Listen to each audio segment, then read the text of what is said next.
Hola a todos y bienvenidos a Cultura Paradiso. Hoy tenemos el placer de entrevistar a Guillermo Altares Lucendo, periodista con una larga trayectoria y actual redactor jefe del área de cultura del diario El País. Esta entrevista supone un especial orgullo para nosotros, al ser nuestro entrevistado exalumno de esta Facultad de Periodismo de la Universidad Complutense de Madrid. Bienvenido, Guillermo, cuéntenos, ¿cómo nace su pasión por el Hola, ¿qué periodismo? tal? Pues nace, bueno, mi padre era periodista, fue un periodista relativamente conocido de la transición, o sea que me crié entre redacciones y entre periodistas. Y luego, bueno, siempre me gustó el periodismo, siempre, la verdad. Y estaba en el periódico del colegio, siempre me gustó conocer a periodistas, estar rodeado de periodistas. Y empecé a trabajar muy pronto, hice la carrera, efectivamente que terminé, pero por primera vez trabajé a los 20 años y de manera continuada desde los 21 22, o sea que puedo decir que ahora tengo 54, o sea que llevo toda mi vida adulta dedicado al periodismo. Y también, bueno, me ayudaron las películas de periodistas, los libros de periodistas y lo que sí os puedo decir es que tantos años después no ha decrecido mi interés y mi pasión por este oficio. ¿En qué consiste su trabajo? ¿Cómo es su día a día la redacción del País? Pues el día a día en la redacción del periódico, digamos, la gestión, o sea, la gestión tiene una parte de creación, donde propones temas y pones en marcha temas. Tiene una parte de diálogo constante, tanto con la gente que trabaja en la sección del periódico y somos un poco todos primus inter pares, digamos que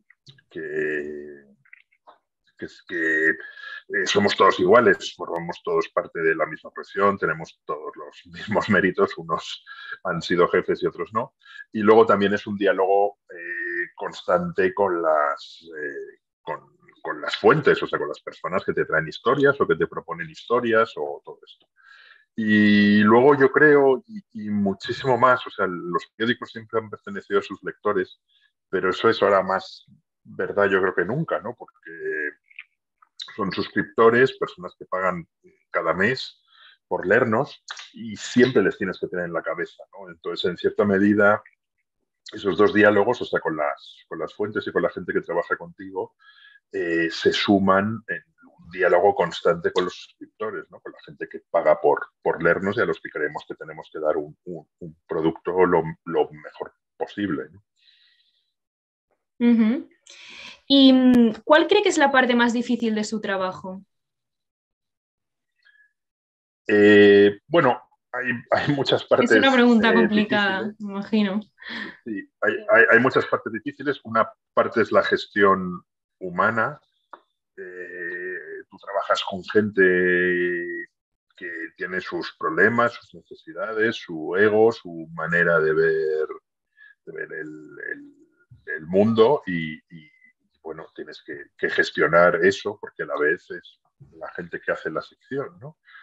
Luego tienes la parte de acostumbrarte a decir que no. Digamos, en una sección de cultura recibimos muchísimas ofertas de cosas interesantes que cubrir y muchas de ellas no las cubrimos por falta de personal, por falta de tiempo, ¿no? Entonces, si alguna vez a los alumnos, a vosotros, alumnos y futuros periodistas, aunque yo os considero periodistas, os toca gestionar. Bueno, os toca, en realidad el periodismo siempre es seleccionar, no existe otra cosa, ¿no? Cuando uno hace un reportaje puede tener 1000 elementos de los cuales le caben 5 en el reportaje. ¿Cuáles son los 950 que dejas fuera? ¿Por qué metes esta declaración? ¿Por qué no otra? ¿No?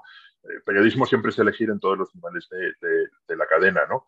Y los jefes básicamente tienes que elegir las historias que te proponen los redactores y luego tienes que elegir las historias que tú propones a los redactores y las historias que tú propones cuáles te quedas, ¿no? Entonces siempre estás descartando y en ese descarte hay muchas posibilidades de dejar fuera algo bueno, ¿no? Iba a decir la palabra error, pero no creo que sea acertada, porque en realidad al final sí hay noticias evidentes, o sea, si mañana dimite el ministro de Cultura y no lo damos, pues es un error, pero luego hay una amplísima gama de grises donde en el fondo, más que pensar en lo que ha dado la competencia, tienes que pensar en por qué has dado esto, ¿no? Digamos, ser capaz de justificar ante ti mismo por qué has considerado que de las 7 historias que puede cubrir una sección de periodismo, de cultura en un día, estas son las 7. Y lo mismo sería con internacional, ¿no? O con cualquier otra sección, porque, digamos, antes de estar en cultura he pasado por muchas otras secciones y me he enfrentado siempre a ese mismo problema, ¿no? Y luego yo creo que tiene una parte también difícil y muy bonita. Creo que uno de los elementos más importantes del periodismo es la empatía, o sea, meterte en la piel del otro, meterte en la piel de la persona sobre la que estás escribiendo y también meterte en la piel del lector. Y, por último, meterte también en la piel del redactor. Yo creo que una buena sección no se debe basar solo en los gustos de la persona que la coordina, sino en una combinación de gustos. Tienes que ser capaz de publicar muchas cosas que a ti no te gustan o que no te interesan, pero que, sin embargo, piensas que a mucha gente le gustan y le interesan. No una sección basada solo en tus gustos sería un error. Sí, la siguiente pregunta estaba relacionada con lo que está diciendo. ¿Qué criterios tiene en cuenta, digamos, para decidir sobre la publicación de un artículo? Todos esos que Exacto. te he dicho. Y luego creo que por encima de todo está la calidad, ¿no? Un artículo tiene que ser bueno. Y ahora me puedes preguntar qué hace que un artículo sea bueno, ¿no? Tiene que estar escrito correctamente, tiene que llegar a un lector más o menos universal. Nosotros escribimos, cuando uno lanza artículos desde un periódico, son mensajes en botellas a un público amplísimo, no solo los 250.000, no, 60.000 suscriptores que tiene ya el país, sino todo el mundo, ¿no? Y, o sea, creo que es la calidad, que sea relevante y que sea relevante para un público muy amplio, y a la vez también es importante dar voz a gente que a lo mejor no la tiene o tiene una voz más pequeña, ¿no? Todo eso forma parte o sea, periodismo es tomar muchísimas decisiones cada día, ¿no? Esta entradilla es buena, esta entradilla es mala, la hago cambiar o no. A mí no me puede gustar la entradilla, pero puedo considerar que es buena, aunque yo no la haría igual. Y esa serie de decisiones van conformando el trabajo día a día de cualquier responsable de una redacción, pero bueno, en el fondo de cualquier periodista. ¿Qué es lo que distingue a un buen redactor de temas culturales? ¿Qué piensa que, digamos, lo... Bueno, yo creo que es como en cualquier otro sector del periodismo. Yo siempre he creído mucho en los periodistas especializados en periodismo. De hecho, contaba, yo he pasado por muchísimas secciones, he estado en internacional, incluso he ido a conflictos, he estado, bueno, he hecho muchísimas cosas en el periódico, ¿no? Pero sí que creo que te tiene que gustar, ¿no? O sea, no, a mí si mañana me mandasen a deportes sería un desastre, porque por mucho que intentase empollar, no me interesaría, ¿no? Entonces creo que un buen redactor de cultura tiene que tener sentido la noticia, o sea, que es noticia y que es importante para el lector. Creo que tiene que tener formación, creo que tiene que estudiar de lo suyo, ¿no? Pero eso lo mismo valdría para un periodista económico, para un periodista internacional. O sea, un periodista internacional ahora mismo, pues yo creo que tendría que haberse leído 10 libros sobre Ucrania y habérselos empollado y conocer muy bien Ucrania y saberse el mapa de Ucrania. Pues un periodista cultural un poco lo mismo, ¿no? Si cubres música, pues tienes que seguir dónde están las tendencias de la música, estudiar músicas, leer libros sobre música, yo que sé, ver vídeos de YouTube sobre música, o sea, seguir un poco la actualidad y también irte creando fondo, ¿no? Y luego, bueno, pues tienes que crearte fuentes, tienes que hablar con gente, tienes que asegurarte de que la gente te va a coger el teléfono cuando les llames si es una cosa importante o te van a responder a un WhatsApp. Pero yo creo que vale lo mismo para cualquier otra rama del periodismo, ¿no? Creo que el periodismo siempre es estudiar y una formación constante. Yo creo que es una de las cosas bonitas de este oficio, ¿no? Que no es algo estático, sino que los periodistas, como los tiburones, siempre tenemos que estar en movimiento, incluso aunque lleves 30 años haciendo el mismo tipo de formación, que nunca ha sido mi caso. ¿La sección cultural de un periódico tiene influencia en la línea editorial? ¿Influye en la misma medida que en otras secciones? Bueno, en principio la línea editorial no debería influir en ninguna sección informativa, deberían ser dos cosas independientes. De hecho, algunos grandes periódicos como el New York Times tienen dos líneas editoriales, tienen dos directores, un director de opinión y un director de información, y son totalmente diferentes, ¿no? En el país no, en el país y en todos los periódicos españoles la línea editorial depende del director, al igual que la línea informativa, pero en principio no influye. Lo que sí, digamos, puede influir es una cierta sensibilidad, ¿no? ¿Qué problemas tratamos con preferencia? ¿Cómo nos enfrentamos al mundo, ¿no? Pero yo nunca he creído mucho en las cruzadas informativas. O sea, creo que es importante que tu sección refleje un espacio en el mundo, o sea, a quién das voz, buscar entre escritores mayoritarios y escritores minoritarios.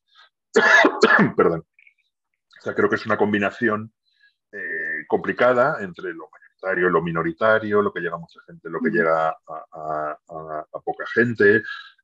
Pero creo que sobre todo lo que tienes que hacer es el rigor, ¿no? Dar voces a todo el mundo, aunque no todo el mundo tenga la misma voz, y estar en los debates contemporáneos, por ejemplo, pues no sé, ahora mismo hay un debate intensísimo en los museos sobre qué se hace, no tanto en Francia, pero sí en Estados Unidos, en Alemania, sobre todo en el Reino Unido, qué hacemos con las obras que fueron pilladas durante la colonización, ¿no? Pues, bueno, una cierta sensibilidad que sé que encajaría con la sensibilidad del periódico es darle importancia a eso.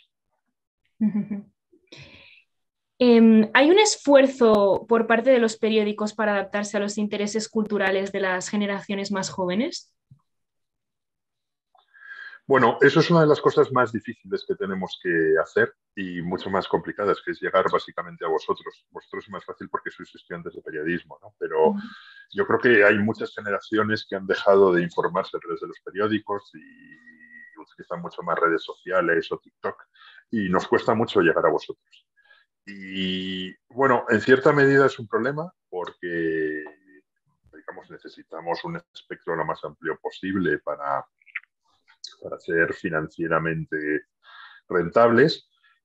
Por otro lado, yo confío en que, bueno, siempre hay una edad en la que a lo mejor, o sea, de alguna manera llegaréis a los periódicos, ¿no? Y yo creo que cuando ocurre algo muy importante sube muchísimo el tráfico y mucha gente nos lee. Y bueno, lo que tenemos que ser es sobre todo fiables, ¿no? Yo creo que nuestro principal... o sea, lo que mejor podemos ofrecer a los lectores es fiabilidad. O sea, nosotros lo que te vamos a contar es cierto, o por lo menos hemos hecho todo lo posible para que lo sea, y además tenemos, no sé, nosotros hemos tenido una persona sobre el terreno en Ucrania desde el principio de la guerra, ya desde hace más de un año siempre ha habido un periodista del país ahí, y bueno, pues al final la cosa es convenceros de que si te quieres informar sobre Ucrania, mejor infórmate con alguien que tenga a alguien sobre el terreno desde hace mucho tiempo, con mucha experiencia, todo eso. Pero sí, llegar a los lectores jóvenes yo creo que es un problema de todos los periódicos del mundo y no es fácil, ¿eh? No es fácil ahora y no era fácil hace 30 años, ¿no? El país creó un producto muy innovador que se llama El País de las Tentaciones, que consiguió romper la barrera y llegar a otro público, pero nunca ha sido fácil, ¿no? Los periódicos, bueno, van destinados a un tipo de público adulto que no siempre es capaz de llegar a la sensibilidad de los jóvenes, pero bueno, siempre espero que cuando sean un poco más jóvenes sí que lleguen al diario. ¿Qué recomendación le daría a un estudiante que empieza en el mundo del periodismo? Pues le diría que vea mundo, que estudie idiomas,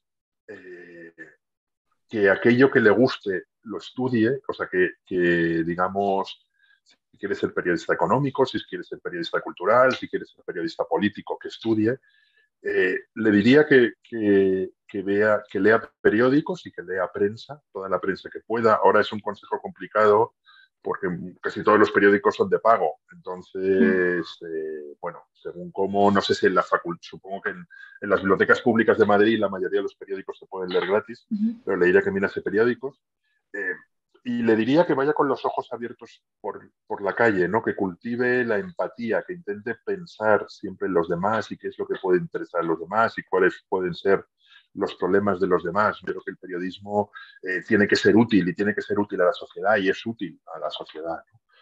Y es un oficio bastante vocacional, y eso creo que es una cosa que todos tenemos que tener en la cabeza, ¿no?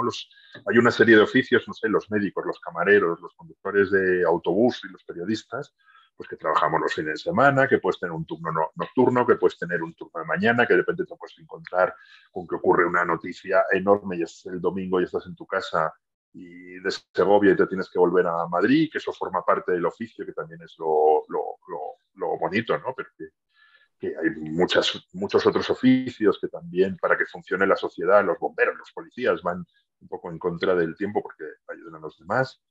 Y, y le diría que se tome esto con cierta pasión, pero también con cierta diversión, ¿no? El periodismo puede ser un oficio muy bonito y puede ser divertido. Y luego, nunca sería pesimista, ¿no? Yo creo que la precariedad afecta a todos los aspectos de la sociedad y es una cosa terrible, no solo a los periodistas. O sea, yo creo que ahora mismo prácticamente no se me ocurre ningún oficio como los ingenieros de sistemas de inteligencia artificial que, que no, o sea, los médicos, no sé qué, todos, digamos, tenemos cierto miedo para el futuro, pero ya lo teníamos hace 30 años cuando yo empecé en el periodismo. O sea, no es algo que haya cambiado y yo creo que todo periodista debe luchar por sus derechos y por sus derechos laborales, pero creo que digamos, es un momento en el que podemos mirar el periodismo diría con un cierto optimismo, ¿no?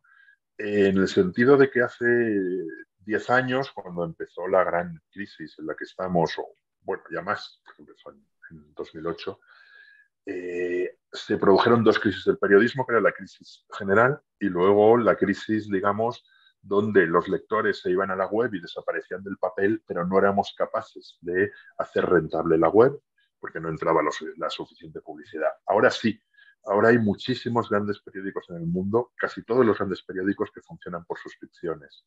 Las radios son rentables, las televisiones son rentables. Entonces estamos en un momento en el que es verdad que se ha cruzado la crisis de Ucrania, que eso ha provocado otra crisis de publicidad, pero estamos en un momento en el que hace muchos años un histórico director de New York Times dijo el gran desafío del periodismo contemporáneo es meter otra vez el genio de la gratuidad en la botella, ¿no? Y hemos metido el genio de la gratuidad en la botella, ¿no? Realmente creo que la gente sabe que hay que pagar por el periodismo y no sé, el New York Times tiene 5 millones de suscriptores, el país ya tiene 250.000 en un año y medio, no, 2 años y medio, perdón. No sé, muchos periódicos, Le Monde, la prensa alemana, cada vez más, ¿no? Eso tiene su reverso, como decía, que es qué hacemos con la gente que no puede pagárselo y tiene que tener información. Y que queremos que tenga información fiable, pero ya lo descubriremos, pero es una cosa muy buena. Y sí, el problema es, claro, que tienes que ver una sociedad que considere que eso es una necesidad, ¿no? Porque yo creo que ya no competimos tanto los periódicos entre nosotros, sino que también competimos con Netflix o con Amazon Prime o con HBO, ¿no? La gente tiene un dinero para destinar en esa enorme burbuja donde entra el ocio, pero también entra la información y entonces nosotros tenemos que convencerles de que lo nuestro es esencial, ¿no? Y es importante. Y bueno, periódicos de todo el mundo lo están consiguiendo, o sea que si yo de tu generación tendería a ser relativamente optimista, ¿no? Hace 15 años, o cuando empezó la crisis, un periodista salía a un mundo que se estaba desguazando y estaba muriendo el mundo viejo, pero no había nacido el nuevo. Ahora sí ha nacido el nuevo, ¿no? Hay oportunidades laborales y hay un sistema que es como que la gente paga y por las noticias que funciona y que hace 10 años no teníamos en absoluto esta certeza. Vale, genial. Pues muchas gracias por su tiempo. Nada, un saludo y hasta aquí. Y nada, muchas gracias a Muchas vosotros. Hasta gracias. luego. Hasta luego. Hasta luego. Hasta luego.